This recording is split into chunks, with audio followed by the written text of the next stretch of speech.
Ngayong araw ang National Day of Prayer para sa mga biktima ng trahedya noong nakaraang taon. Pangungunahan ito ni Pangulong Noynoy Aquino sa Malacanang kasama ang iba't ibang religious leaders. Narito ang report.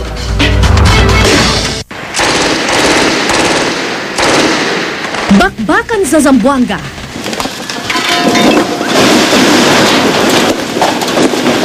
Lindol sa Bohol.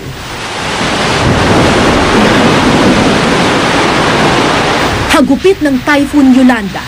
Ilan lamang ito sa mga trahedya na sinapit ng bansa noong nagdaang taon.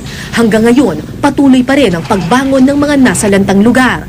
Pero paniwala ng Malacanang, anumang rehabilitasyon hindi magtatagumpay kung wala itong kaakibat na dasal. Kaya ganap na alas 5 ng hapon, hinihikayat ang lahat na sumali sa isang bansa, isang panalangin. Isang pagtitipon para sabay-sabay na magdasal para sa mga biktima ng Bagyong Yolanda, lindol sa Bohol at bakbakan sa Zamboanga. We can plan, we can put money, we can put resources into the rehabilitation and the reconstruction. But he thought it would really be good for us to just pause for a while and really just pray. Matagal na raw itong ideya ni Pangulong Aquino pero dahil abala ang lahat sa rehabilitasyon sa mga nasalantang lugar, ngayon lang nagkaroon ng pagkakataon na maipagtipon ang lahat. Imbitado ang iba't ibang religious leader sa bansa. Darating si Cardinal Tagle para sa mga Katoliko, dadalo rin ang ilang imam ng mga Muslim, nagbigay na rin daw ng suporta ang Iglesia ni Cristo, ang El Shaddai, mga indigenous groups at charismatic and evangelical groups.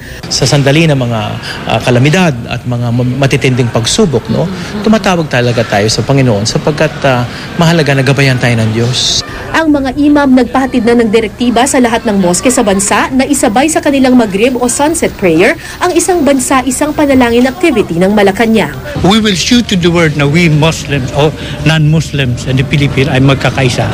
Ayon sa Malacanang, ang sabay-sabay na pagdarasal ay paraan din ng ating bansa na magpasalamat sa Panginoon na sa kabila ng mga trahedya, buhay pa rin ang bayanihan at pagkakaisa.